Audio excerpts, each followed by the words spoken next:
All right, guys, welcome back. I'm out here with Trouble. Big trouble. Big Trouble. Big And his trouble. dog. He's a cute little dog. Let me show the people real quick. Also puppy. Also, doggy's name is Also. Also puppy. Cute dog, man.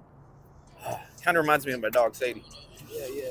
But, oh, can we turn the music off? Oh, it's yeah. like a YouTube thing. Okay. Oh, sorry, dog. My bad. It's just a YouTube thing. It just helps me relax, you know what I mean? Yeah, absolutely. YouTube will just like strike video. My bad. But anyway, man, so yeah, guys, I'm out here with Trouble. How old are you, Trouble? I am 54 years old as of April 2nd of this month. 54? Yes, sir. Right on, man. And where are you from? Where'd you go? I'm born and raised in Tucson, Tucson, Arizona since T-town. 1970, Davis Mountain Air Force Base. Both my parents were service members of their country. My mom was World War II Japan. She was a full-blooded Sioux from South Dakota. Bullhead, South Dakota is her hometown. And my dad is from El Paso, Texas. They met during the World War II era. And my dad just got done fighting a tour in Nazi Germany against D-Day. He was 16 years old. He was a 16-year-old Golden Glove boxer who at 16 made a decision to go fight the Germans on the 82nd Airborne Army. And back in those days, they were the elite of the elitists. My dad was a badass motherfucker, man, and I miss him to the fullest. He passed away when I was 16 years old. And, you know, I was incarcerated, unfortunately, at that time in Catalina Mountain School right here behind the Catalina Mountains in Tucson, Arizona. And, man, it was like yesterday, man. I think that's where my addiction began to go to the moon, man, because I lost my best friend. I was in jail. I couldn't say goodbye. I got to go to the funeral and stuff, but it wasn't the same, man. And you know, it just sucks to be at 54 years old, stuck in fucking addiction. Like I've lost my place of residency when the pandemic came, and unfortunately in July of 2022, I lost my freaking mobile home to a trailer fire that devastated me and put me on the streets and left me with the shoes on my feet and the clothes on my back, absolutely devastated to the core, man. And you know, I've never been a meth head, but recently I transferred from cocaine addiction to meth addiction, and I tell you, it's a cheap high, man, and I began to love it.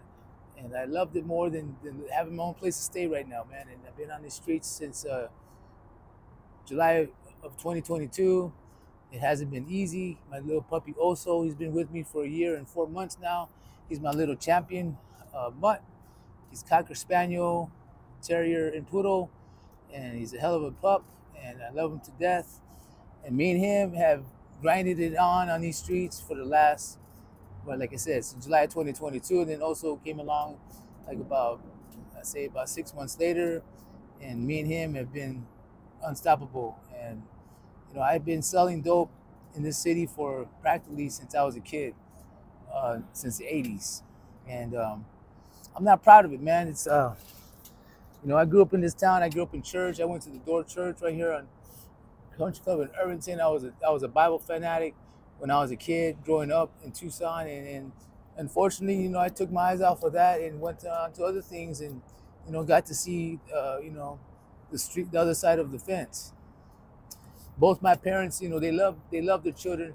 Both parents were alcoholics too, so we struggled with addiction in the family. The family unit was already damaged because of alcoholism. And my dad, World War II Korean and Vietnam veteran, he was on fire he loved his country so much that he got 2 Purple Hearts and fought 3 wars, and I loved him to death. And you know, I know, even though I love my country, I hate the government, man, because I got to do Fed time for a dope case I got back in 2002, where I was sentenced to almost fucking 15 years in prison. That's a long time. Woo! And I survived that. When President Obama became president, and I got to go home December 2008, right before Christmas, December 22nd, 2008. Got to go home from Frederick Court, downtown Tucson. The happiest man on the planet, man. That the Red Sea would open up for a man like me, man. Just got to go home to my family 7 years early. And you know, when you get caught by the feds, man, it's hard as fuck to get out the feds. You got to have a good ass attorney or be a good ass confidential informant. Yeah, I only did state time. Um, yeah, I hear the feds is a whole different ball game. Yeah, man. Like when they're on to you, they have a They got freaking you. case. They got a good case. Yeah. So Case, man. so when I got sentenced to that, man, I was devastated, man. I was actually 29 years old when I got caught. My case lasted about 3 years. Before it was all said and done, man, all three of us, meaning that my two other co-defendants out of the whole organization, making 50 G's a night, selling crack cocaine nonstop, 24/7 hour shops all over Tucson, until we all came down. The balls came down on right after fucking the Twin Towers came crashing down. And that was when reality, began to hit and sink in. And after we began to realize I'm going to be gone from my family for 15 fucking years. Yeah. I remember. Man, that was the hardest thing, because I had to realize that everything that I loved, everything that I had is going to be gone.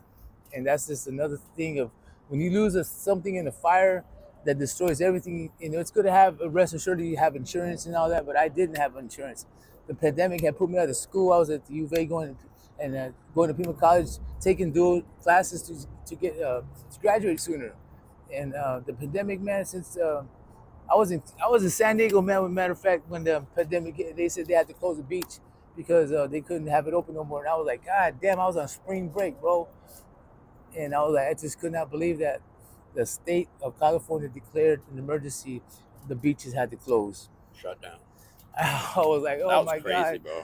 And I'm like, there's no place to go. It was dead as fuck over here. And I had to turn around and go back to Tucson. But it was all right because San Diego was cool as fuck. I was sober then. I think I had about 2.5 years of sobriety. I was going to NA meetings. I went to a couple conventions. And it was cool, man. I liked it, man. But you know what? When shit hits the fan and you've been in that motherfucking kitchen all these fucking years and been to prison and did some work and put in work in prison and out of prison, and it just catches up to you, man. And I don't want to be caught up like that in the fear of, because right now I'm currently on the run. I am on the run from intensive probation, IPS, adult probation, Pima County. Yeah, I was on that shit. Jason Matthews was my current PO. That dude, I tell you, man, he was a little bit younger than me. I think he felt intimidated by me being as big as he was, even though he was a veteran of his armed services. I don't know, but I salute him. But at the same time, the man never had any feedback from me as far as getting me housing because of my being evicted after Tucson House. I was staying with my girlfriend, and she's SMI, she's bipolar, she hears voices, she's a nut, but I love her, that's my baby. And I'm not gonna let her out in these streets being so open and where people can come in and rob her and take advantage of her because of her mental health disability. And so I ain't gonna leave her out in these streets. I'm gonna be out here to be with her, man, because we got kicked out together and we'll be together. And hopefully it all works out. We'll get housing again. But right now, Tucson housing sucks. The city of Tucson, these people are racist, man, towards people with disabilities, people with mental health issues. They don't give a fuck about them. They just want to fuck them and throw them in jail for being homeless. What the fuck? This is the only city in the fucking nation that locks you up for being fucking homeless, dude. That's fucking racist as fuck. And then they put rocks under the bridge here because they just tore homelessness when they could have been putting that money towards a voucher to get an apartment like they did toward the pandemic. Come on, man. Get your head out your fucking ass, motherfucker. Shit. We are all equal here, man. There ain't nobody better than another. Just because you got a little bit more paper or a little bit more education shit, we all the same planet. We bleed the same shit. Come on, man. Get it right.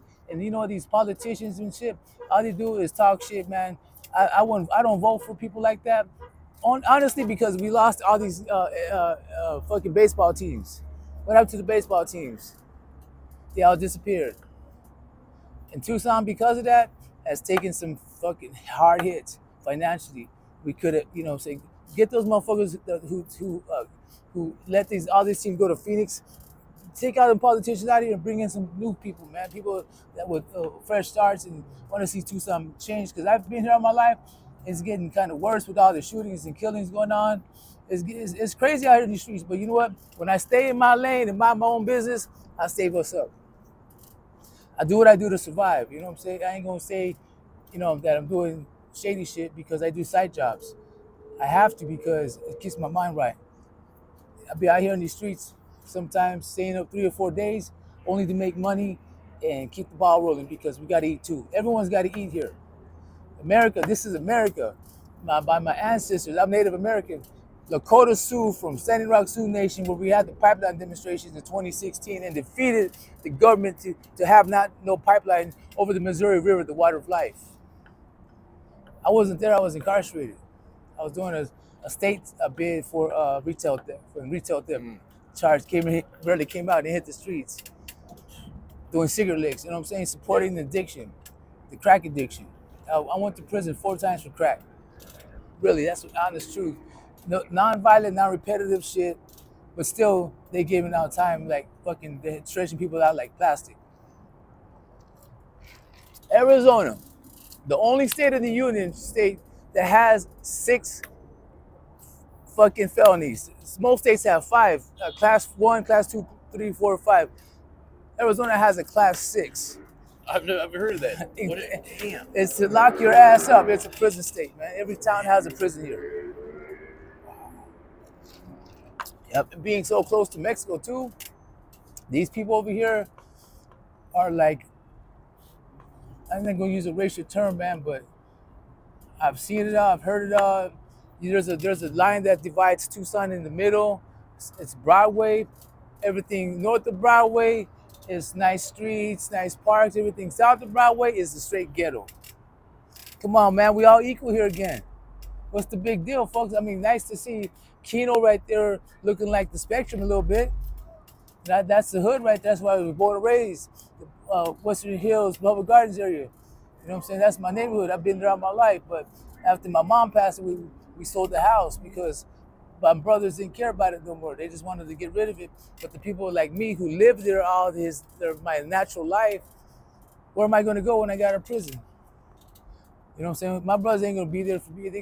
We all going to split $15,000, $175,000 we got for the house. That's nothing. I wanted to keep, that's my house I loved.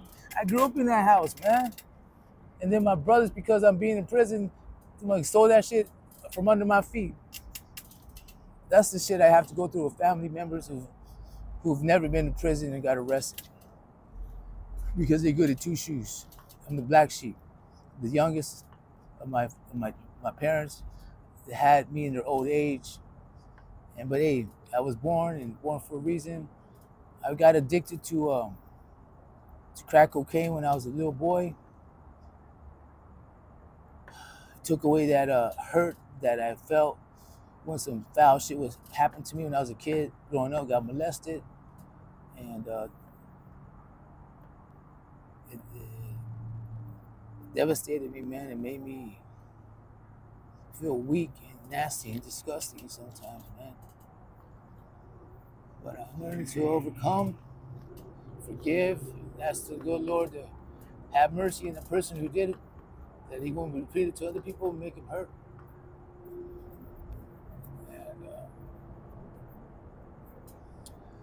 You know, that addiction just goes, it just takes and it numbs that pain only for temporary benefits, though, man, because the next day after you're sobered up, it's got the same problems. Same problems. That was my life for so long, though. Yeah. So up until today, what is the biggest lesson you've learned? As of today, the biggest lesson I learned is not to hold on to shit too tightly, like fucking materialistic shit, fucking cars, money, whatever, man. I mean, it's good to have money, but not go out there to break every law there is out there to mankind to get it, man. There's other ways to get it. You know, I choose to do what I do right now because I've been doing it for so long. It comes natural, like secondhand. You know, I'm good. I got the gift of the gab. When I'm sober in my right mind, I'm not dressed this way. I'm clean cut, looking good. But, you know, right now I have a lot of depression going on in my life from a fire that devastated my life in July of 2022.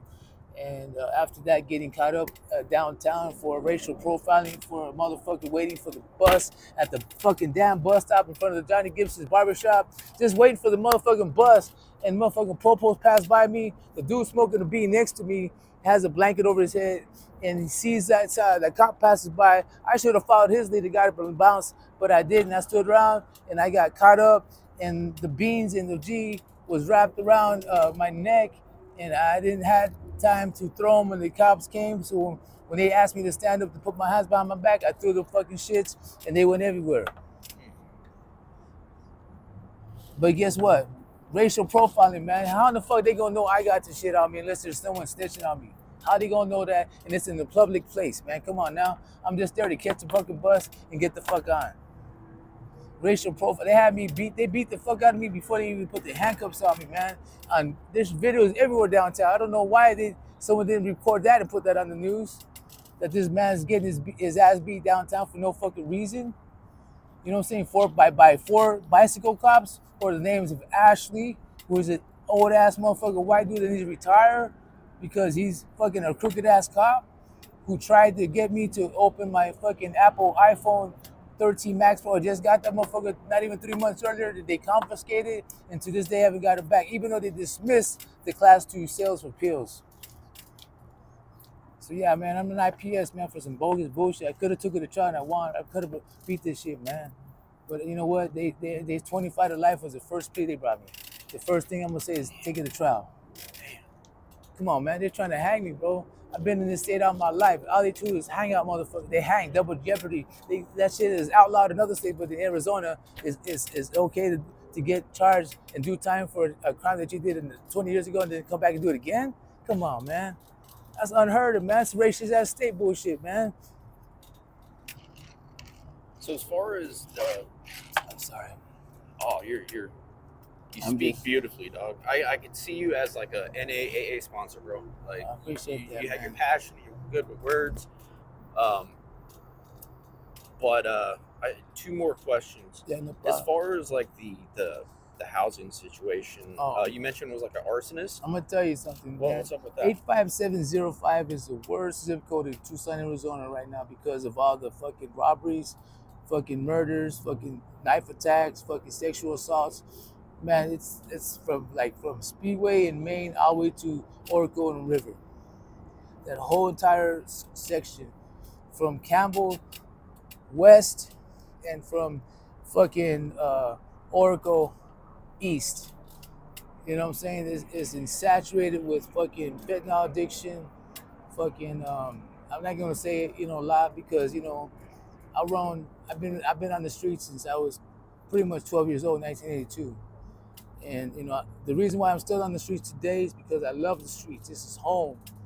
I don't give a fuck of what neighborhood I'm on, whether it be Old Pasqua, whether it be Barrio Hollywood, whether it be Savaco or Nita. I'm from 36th Street, Southside, Beach Together, Blood, Wool. You know what I'm saying? I've been bagging since I was a kid. But now, you know what? I grew up out of that shit, and I learned how to survive out here, man. It's hard as fuck. But at the same time, I'm lucky to be out here because I got to wake up this morning. Some people didn't get to wake up today. So that's how I live my life. I live my life on the edge because, it's the way I knew how to do it. I watched my counterparts. I never got to hang around people that were my age. I always hang around people that were shit. Like youngsters? Oh, you're good, you're good. Yeah, see, you're straight. Yeah, no problem. Yeah, so we still on? No, you're good. Yeah. Okay. As long as the light's green, you're good. Okay, cool. Sorry about that. Yeah, I got carried away. I feel you, dog. That's on. What was the question? The greatest thing I had to change? Yeah, so we started off with like the arson. Okay, the housing. Okay, so back to the housing, man. Yeah. So then I heard they spent $60,000 to break a bunch of rocks and put them under the Speedway underpass at I-10 and the Congress underpass at under I-10. I'm thinking about that, and I'm like, God damn, dude, why would they do that? And it's only one purpose. Obviously, it's to deter homelessness. I got interviewed by Mrs. Dodd from Kagon Channel 9 on your side about maybe 3 weeks ago at the AMPM right there, and I voiced my concern, and I also voiced my opinion as well. And I think it's a bunch of bullshit that these politicians are getting all these emergency public funds that was given to the pandemic to help for projects instead of helping. They're fucking making it to where it's making it impossible for people to go under that bridge when it's 115 degrees outside and cool off because you can't sit down nowhere because there's a number of rocks. Come on, man. The mentality is that We're gonna fuck you any way any which way you turn. We're gonna fuck you. That's what they're saying to people that are homeless. And you got by God's compassion, there's people out here with families and shit with kids. You know what I'm saying? Think about that. You know, you got most of these people are they have their homes with ACs and shit. Just imagine a 4-year-old, your daughter or your son. You know, they're fucking hot and they're cranky, and you know what I'm saying? You got to deal with this in a makeshift shelter, whether it's made out of, or you know, a tent or a canopy. You know what I mean? That maybe they're good financially and it's leaking from the rainwater, and you got to deal with that. Plus, maintain your security of your family. That you guys are gonna be, you know, not fucked with by other people that are mentally ill and shit, or try to get you for a rob you or for your shit. You know what I'm saying? Those shit like that, man, brings a man to, you know, sometimes to his knees in tears at night where no one's looking. He cries because he has to take up that load and make sure that his family is safe on the streets. It shouldn't have to be like that in America, man. I'm Native American. My dad was a Paso, Texas. He was a Chicano, so I'm a half-breed. But you know what, man? I grew up in the hood. I seen it all. I went to school. I got a diploma, class of '91, Canadian high school, Trojan man. You know what I'm saying? Yeah. You know, I graduated, got my diploma. You know what I'm saying? I graduated a 7th-year senior. I was supposed to graduate when I was 18, but instead of graduating when I was 21. Because through a program called Block, and I got my diploma instead of getting a GED. But it was a thrill just getting that, man, because I finally did something for my life. I felt like I accomplished something.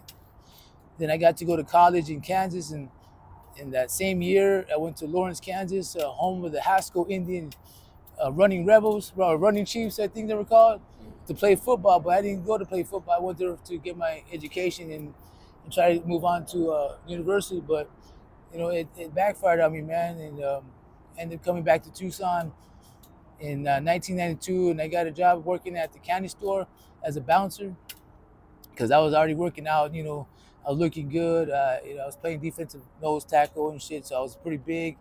But at the same time, man, I came back brokenhearted because I had lost a scholarship and opportunity to make my life better, and I threw it all away because I got alcohol had took control of my life at an early age, and still battle it today.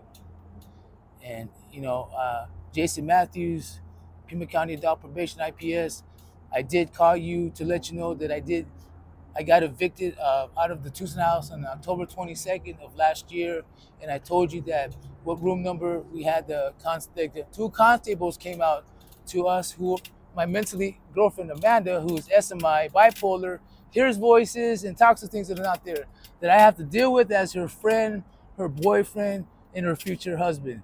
You know, that's my baby, and I'm not gonna let her go out here in the streets by herself like that, because the Tucson house, the people that run the Tucson house that are currently there now are pieces of shit, fucking racist, and kick people out that are fucking crazy, mentally ill. Come on. And then still they get paid for the rent. What kind of scandalous shit is that? They still get paid the money from the government for the rent, even though the client is not in the fucking room no more. And they're still collecting on that. So I've been in the Tucson house with my girlfriend for 2 years, and let me tell you something. That's the Tucson House of Horrors. I was there in April of 2022, 2022, right before my trailer fire, and I saw and heard 8 people get murdered under the Tucson house roof, which is located on Orco and Drachman, in 1 month, the month of April, my birth month. And the people that were murdered there were chopped up. And I'm talking, these are viejitos and viejitas. I'm talking about your grandparents that are there by the city, because it's a city-owned fucking projects that are just collecting federal money and maybe doing it illegally sometime by kicking people out to the streets before they and then get collection for it, even though the client's not in the room. That kind of shit, and not being accountable for it. And not only that, the murders of the people that got murdered there, and not contacting their next of kin, but letting their bodies go in their rooms and rot and smell for weeks at a time, where people were complaining about the smell. I mean, this is I was going to talk to Miss Dot about this, because she had asked me about other things going on around. And I told her, I said, the Tucson house, there's a news station right there on Channel 4 News but they have a media block. You know what I'm saying? Nothing that's done in that place, the government building, the Tucson House is government-owned building, owned by the city. They have a media block. So anything happens there, they can't tell the media. But that's pretty fucked up. What about the people that don't have no voice? Yeah, I haven't heard of that. That's crazy, bro. You know, I wanted, you know, that's going to say that those people that run the government there, they need to be brought accountable, man, because a lot of people's lives were murdered because of their decisions they made. And even after the pandemic, they had people thinking that the pandemic was still going on so the people can stay in their house more. They couldn't come out. They had them brainwashed, man. I'm talking about the staff there that run the Tucson House 2 years ago. There's a new person. Every year they seem like to bring in someone new that can try to like reorchestrate something new, create something new. But you know what? The government here is corrupt, just like the cops are. Cops here are corrupt. I've been beaten by cops since I don't know how long now, since I was a kid, man, growing up. Been beaten by cops for no fucking reason, man. I didn't put hands on them. They always put hands on me first. Now they always put me in a 4-yard now, which is a little bit more heavier security than going into a fucking playground like the 2-yard. Yep. So, you know, I've taken my licks and bruises and shit, but you know what? I hate the cops. They're TPD, suck a dick, motherfuckers. They're bitches. Straight up. You know, and I went to a 4-yard because of a fucking beating up a CO officer from California who thought he was hard over here in Arizona because he was a guard. Come on, man. Shit, bro. I'm a soldier just like these motherfuckers out here going to war to fight for their country are, but for a different cause. You know what I'm saying? And you have motherfucking pedophiles out here and child molesters out here where the cops can actually come into you at a park where you're here getting high on some weed and roll up on a motorcycle, not even hearing it because it's electric, and fucking, you know, spooking everybody out. But yet no one says, hey, one time's behind you. Hey, the one time's coming to the park. Watch out. You know, nothing said, man. Like, they're trying to set me up. And I'm on the run, bro. I've been on here on the streets now for, you know, since October when we got evicted, going on, 9 months.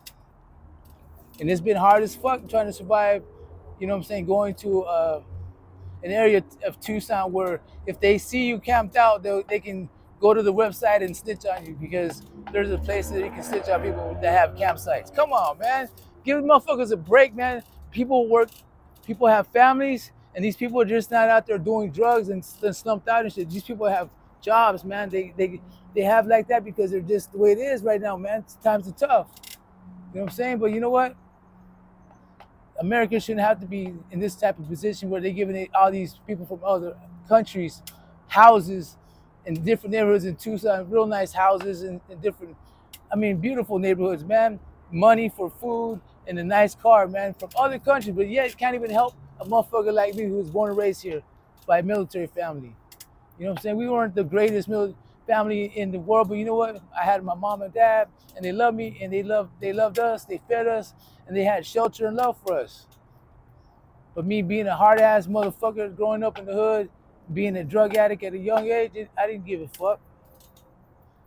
Tucson housing here, they need to actually house about 150,000 people here homeless, man. And that's including little babies to adults. And I've seen it from my own eyes, because I ride an electric bike, right? It's right there, charging right there. It's my baby. I ride it everywhere. It has a 50-mile radius in any direction when it's fully charged. And I ride down the bike trails, man, and I see Pima County Sheriff in horseback going down the Santa Cruz River with taxpayers' money. What the fuck they doing at 1 o'clock in the morning going down to Santa Cruz? Who they looking for at that fucking time? And you know, why would, you know, it doesn't make no sense, man. And the way they be treating us is that if they see us homeless, or they can go and tell us, and then they get a 3-day notice, and then if they come on a 3rd day and you're still there, they bulldoze your camp and you lose everything. That's how they do it around here. The straight fucking scandalous ass, bitch ass, motherfucking straight telling ass snitches. And that's like at the Tucson House. They had the old people, they're snitching on other people so they can get a decrease on their rent. And it says it on their news, in their magazine, their weekly magazine. I'm serious, man. I was like, God damn. But I mean, Tucson, I mean, Jesus, man. And then they had a murder on the 7th floor trash chute of the building where the female was mutilated and naked. They didn't know what race she was because she had been mutilated, and she was stuck in the trash chute going down because I guess the decomposition, she got bloated. And they never had, they have a serial rapist and a serial killer in that building in this, April 2022. April 2022. And me and her were on the 15th floor of the Tucson house, and because of me going to her apartment, they wanted to kick her out and ban her from the building and not come back, and give us a trespassing ticket and take us to jail. That's what you can get if you trespass in city property. They can take you to jail for 24 hours. Who wants to go to jail for 24 hours on some bullshit like that? They got pedophiles out here running around. Why didn't they doing something about that? You know what I'm saying? Why didn't they catching them motherfuckers? Go to the AMPM on Park and I-10. Inside the AMPM, they got a whole list of motherfucking sex offenders. I'm serious. A whole list. You might even see someone you might know. Real talk. That's where I go and see the sex offenders and see who's on them.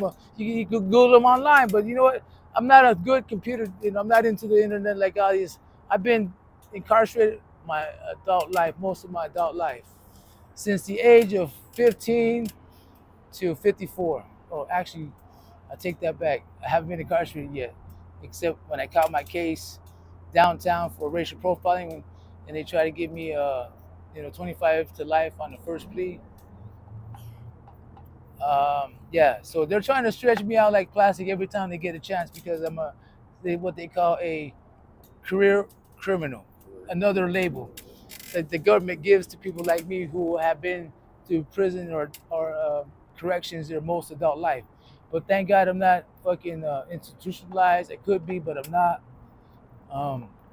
I still look young. Thank God to my mom and my dad who had the good genes and the good skin.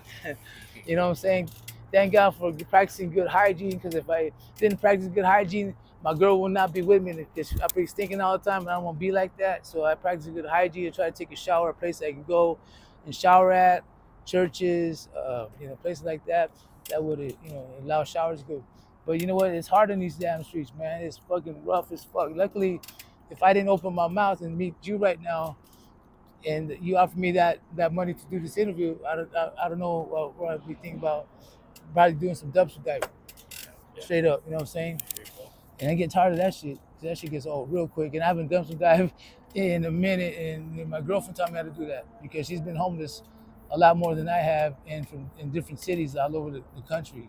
She's actually from Ohio, Cleveland, Ohio, and home of the Bone Thugs and Harvey, baby. Woo, yeah, man. Hell yeah. Hell yeah. So she's from Cleveland, and she's got a degree from Cleveland University. She's in her 40s. She doesn't look it. She looks white, but she's not. She's Native. She's a Cherokee Native American from Ohio, and her dad's a Vietnam veteran, so I can relate with her dad because my dad was a Vietnam veteran as well. And so we've been on some rocky fucking, like I said, she's meant to. I'm meant to because of her now. I wasn't meant to before, but because of dealing with her, I'm meant to now. But hey, I'm gonna take it like a champ, man. I take it like a champ, man. I fell in love. You know what I'm saying? She used to buy shit off me. I used to sell black and China white and a lot of fucking blue pills, man. And, I ain't gonna say, any more than that, man, because I don't be walking into something that I don't see, and I just want to pertain the features that I'm not a snitch, man. You know what I'm saying? I never testified against nobody. I never been to a fucking, I never checked in to a fucking, or went to protective custody for any type of reason while I was in the county jail, juvenile, or any type of detention since I've been in the fucking streets. You know what I'm saying? And my name is Big Trouble from Big VVSS, 36th Street, Vista Gang, Blood, Wool. You know what I'm saying? That was what I used to bang when I was a kid growing up. I still represent. So if motherfuckers want to set it, we can do all that all day. If we want to play with guns, we can play with guns. You know what I'm saying? I ain't willing to catch a body for no stupid shit. Better for a damn good reason for me to go back to prison for some shit like that. Because I don't, my freedom is worth so much more, than prison and guns. and then this lifestyle itself, man. Hopefully one day I want to settle down with a man and we can have a family, because I don't have no kids. She ain't got no kids. You know, she's got a college education. I don't have a college education, but I have a diploma from Cali High School, not Cali Mountain School. I got one from them too. You know, Cali Mountain School. I got a diploma from them too for being juvenile prison back in them days. You know, back in the '80s. But yeah, man. You know what? This is my hometown, Tucson, Arizona. We're right here on St. Mary's and I-10, by the Denny's, the Days Inn, and the Country Inn Suites. And I live in that area back there in the riverbed, in Santa Cruz Riverbed, where they don't fuck with us like they do. We're out here in the city of Tucson property. They fucking they call the bulldozer and come and wipe out everything. Luckily for my dog, also the day I got bulldozed by the city of Tucson behind the Salvation Army on Speedway Main right here down the street, they fucking came in and they put their sign. They're gonna say 3 days. You got 3 days to get all your shit out of here and get the fuck on, because we're gonna come and bulldoze. Well, guess what? I didn't know that they had posted a sign, because when I got there was no sign. And I heard people talking about it, but I didn't know how true it was, that they were going to actually come in there and bulldoze and put your shit in a dump truck and take it to the dump. Man, listen, I had a brand new tent that was donated to me by a church here in Tucson after they found out about my story, about my trailer burning down to the ground, and they verified it. And then the tent was donated by a friend of mine that I just met at a bus stop and said he had an extra tent for me, and made an effort to go pick it up, and I did. And it was a dome tent that he just blessed me with. So me and also have been, you know, in this tent since a good part of 2022, since the fire, and I got him like 6 months later. He's been my best friend, man. He actually jumped in my lap a time where I was gonna commit suicide, which was recently. I decided that I couldn't take it no more. The problems were bigger than what I could bear as a man, and also right here, my baby, who's taking a nap, is my cutie pie. My baby, boy. He's my baby, and good looking dog, man. I don't know where I'd be without him, because he saved me from taking my life. Yeah. He's my spiritual puppy. He's my recovery puppy. We got him freshly registered as a what do you call it? Service dog. He's a service dog. We got him freshly recognized. Now we're gonna get her dog done, because she's a little mutt like him. But guess what? These little mutts that we take for granted, man. He became my best friend. I never had a puppy like him in my entire life as an adult, and you know, I thank God for him, man, because he's special. He sees things that are not there, that are evil, and he'll growl and bark, and there's nothing there. That's when I know he's seeing something that we can't see. And he's letting me know that, hey, Dad, I'm seeing this, and letting you know that it's evil. Beware. You know what I'm saying? He lets me know, and he does that even when I'm in my camp, where, you know, I don't know if they're javelinas or just people sticking around trying to get me for my money that I work hard for, because I do auto glass on the side as well as other side hustles, you know, and that keep my boat afloat and not drowning. Because there's a lot of people out here that are drowning, man. They're drowning in their self-pity and their depression and their fucking craziness and their relationships, because love could be more than dope, man. It could be dope itself, you know what I'm saying? And right now my girl it's me and her is all we got. That's all we got. We don't got nobody. We have no family members. Like I said, I'm the black sheep. You know, my brothers, and they have their degrees, they have their prestigious jobs all over the country, and they're blessed, they're set for life. But you know what?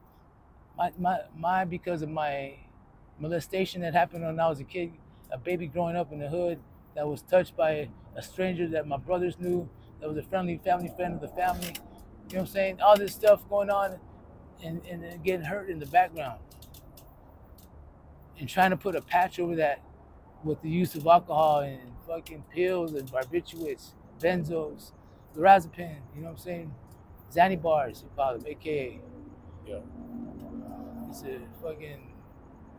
a tranquilizer, you know, because of my fire and my loss of my pets through that fire, and the loss of my mind temporarily of insanity, you know, and not knowing that, you know, your place of residency is completely destroyed. There's insurance for that, yeah, but I didn't have insurance. I was in school, and the pandemic put me out of school, and then the house fire came, and then I caught a case. Just like in that order, man. And I was like, seriously thinking, I said, there must be a fucking curse in my life, or someone's playing some juju on me, some witchcraft on me. They're taking a hair out of me. They're doing some witchcraft with it. Something's going on here, man, because I can't catch a break, man. I can't catch a break for shit.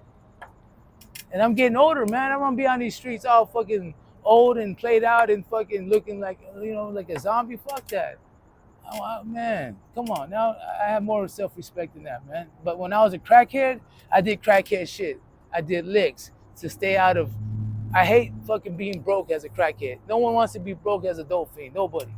But sometimes shit happens and you can't control what happens.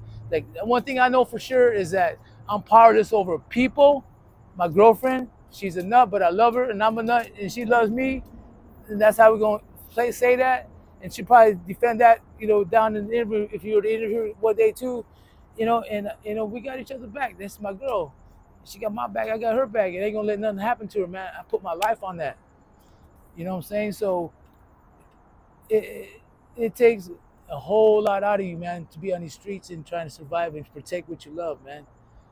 At the same time, have a mind state of trying to be normal. I don't know what normal is, man. I haven't been normal since I was my first hit of crack when I was a kid. You know what I'm saying? When my world flipped and I started loving that high, man, and chased it for fucking years until this day. You know, I stopped doing crack when I became a meth head. And that meth head started when I lost my trailer fire. And I tried to quit when I was on IPS, Mr. Jason Matthews. And, you know, I ain't ashamed. I ain't gonna run from nobody. Matter of fact, I've been on these streets supposedly on the run as a fugitive war because my permission got revoked in December of last year because of being homeless. I didn't have an address. So they petitioned to revoke my probation. I mean, come on, man. I haven't caught a new case. I've been obeying the law. I have a side hustle. I work for Safe Light Auto Glass. I do phone calls. I do chip repairs. I get a commission for it. You know what I'm saying? I have my own schedule at work. I'm a self-employed. You know what I'm saying? But because of my addiction, I can't practice. I'm not a fucking, what do you call that? What's that word I'm trying to find? I can't, when I'm using it, I can't work. I'm not a functioning fucking, yeah, I can't hold a job when I'm fucking high. Me too, bro. I can't look at you in the eye because my eyes, you can't even see the white. It's red. Yeah. And my eyes have been like that since I've been up for like, let's see. Honestly, I've been up, I got sleep last night, thank God. I got sleep last night, folks. But, you know, my nephews, they're recovering from heroin addiction and meth addiction. My nephew, Levi, he's 36 years old. He's got a wife and adopted three of her kids as his own, and they had a baby daughter together. And I'll tell you, man, he overcame an abscess in his blood where we had to put on a suit to go visit him. And it was in Phoenix where he caught an abscess in his blood from heroin addiction, and that it almost killed him, man. And we had to put on a mask and a gown just to go in the visiting room to see him, man. That's how bad it was. And he looked like he was gonna die. But my brother, he was a born-again Christian from Pastor Harold Warner's church at the Door Christian Fellowship right there on Irvington and Country Club, where I used to go to as a kid when it used to be at Veterans, where it all started back 50-some years ago. And, you know, he's a praying man, and he prayed for his son. And God spared him, man. And he survived that abscess. He was in a coma for 4 days. He was 26 years old, man. And he had been doing heroin and meth for a long time in West Phoenix and Avondale from Dodge City. That's the nickname. Like Tucson is Tucson, Dodge City is Avondale, West Side Avondale, Phoenix, Arizona. It's a suburb west of Phoenix. I lived there for 4 years when I was a kid. We used to race our dirt bikes where they built the I-10 freeway going to LA. That was all cotton fields right there at one time, man. There was no fucking freeway whatsoever there, man. But now it's the I-10. It goes right going towards LA. And used to race my little mini bikes in that desert right there. You should remember that shit, man. Now it's part of Phoenix. It's the West Valley, they call it. Yep. And I lived up there, man. And I seen the addiction to heroin. I seen the addiction to meth, but I wasn't into into that lifestyle then. I was about trying to go to school and try to graduate and play football, man, because I love football. I love sports, and football was my number one love.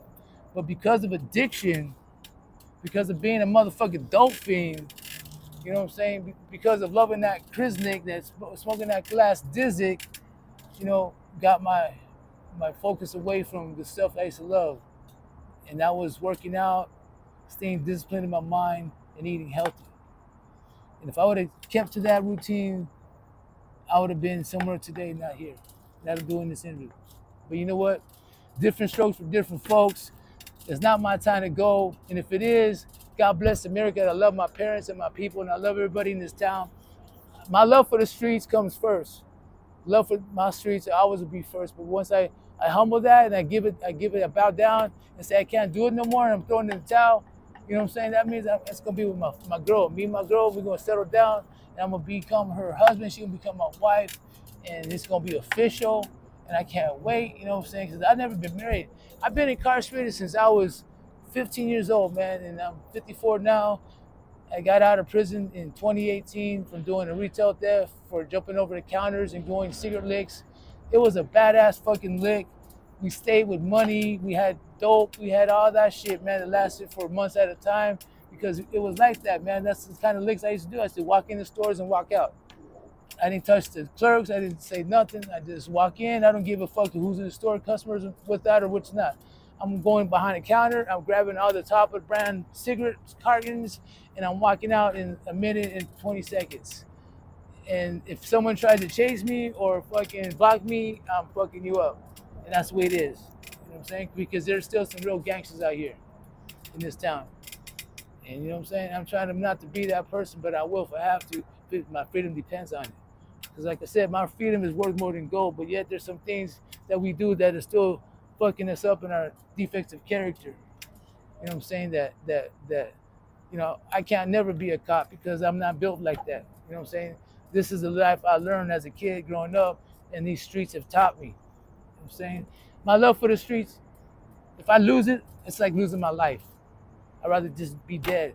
It's gonna be a shootout with the cops and going back to prison. I don't want to think like that, but that's where I'm at. My back's against the wall now. You know what I'm saying? All these laws they've been placing because of ruthless ass, racist ass politicians and shit who only think about themselves and not the community or we the people is out the door because they have this white, what was it, privileged white something. Anyways, it's just, you know, I look at it like this, man. We all equal, man. We all gonna bleed the same blood. White race is predominantly more than any other race. We all equal here, man. We're God's people, man. You know, I used to do a pledge of allegiance when I was a kid growing up in elementary school. I remember that in school. You know what I'm saying? And standing up, too, looking at the flag. Remember that? Yeah, we had to do. That was something we were trained to do. Was that in the mornings? Mornings, yeah, right before classes start. Yeah, I remember that. I was in first grade, and I used to stand up and give a pledge of allegiance to the flag of the United States of America. I pledge. You know, I don't know the exact words, but you know, it says I pledge. And you know what? I was glad that I had said that because growing up on an Air Force base made me so proud of my dad. You know, even though he wasn't a pilot, you know, he was a service member of our country and decorated soldier of D-Day, and Korea, got a Purple Heart, and retired when I was born in 1970 at the age of he was in his 50s. He was like 57, 58 years old. But you know, my dad was a mathematician. He was very smart. My brothers followed in his footsteps. You know, my brothers are engineers. They went to U of A School of Engineering. They got degrees, master's degrees in electronics and stuff. So they, you know, they're very smart and they got good paying jobs today. And right now, for me, I don't ask them for a damn thing. I don't ask them for help. I don't ask them for a penny. They know my situation right now. Do they send me money? Maybe once in a blue moon. I have a brother who is a millionaire because of a malpractice that was done to his wife in California, where she died of breast cancer, not even knowing that she had it, and her doctor never treated it, and she passed away. And my brother sued her doctor for multiple millions of dollars and won. And now he's still employed with the same newspaper that he's been employed with for the last 40 years. And he's set for life, but yet he still drives the same old car, lives in the same spot, you know, wears the same clothes, but yet has all this bank. And now he has created a fund in honor of his late wife who passed away from breast cancer. Her name was Sandra Victoria Ramirez, who's her scholarship to Native Americans that are coming from the Standing Rock Sioux Reservation in North Dakota. My brother has set up a scholarship fund to fund Native American students coming from the reservation that want to go to U of A and take the School of Journalism, because he has a master's of journalism from the journalism department there. And so he's giving away scholarships to young people that are coming out of high school that want to go to U of A for the School of Journalism. He's paying for their college, is what he's doing. And I got to be a part of one of his ceremonies where they invited the family, my brother, that consisted of me, my brother Jesse, there's 5 of us.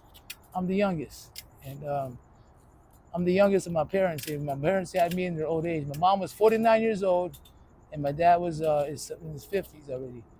And she had me, and I was a big boy.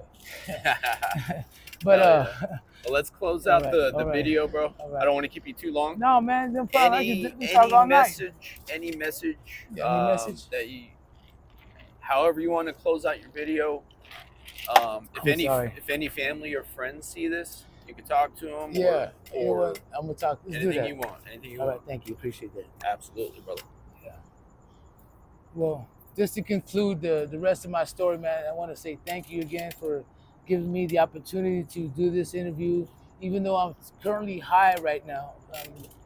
I'm in an active addiction. You know, my family members will maybe look up this YouTube video one day and see their uncle Billy Ramirez on the video right now is currently in his addiction. You know, and I'm not proud of it.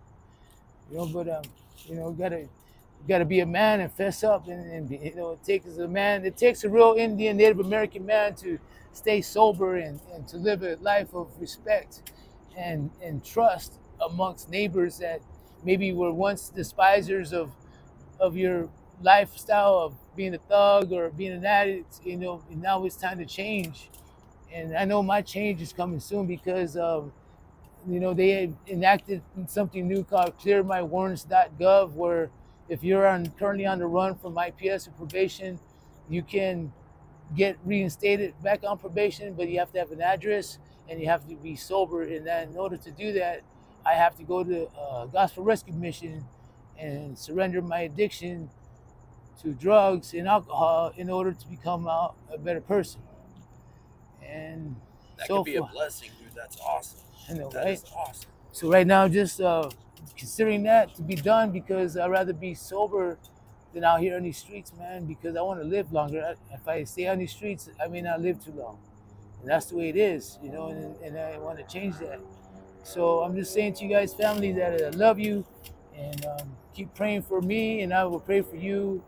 And, you know, I know there's hope, you know, because there's always going to be hope, because God does not make junk. God does not make junk. He does not create someone to make junk or addict out of them in the future or the past or present.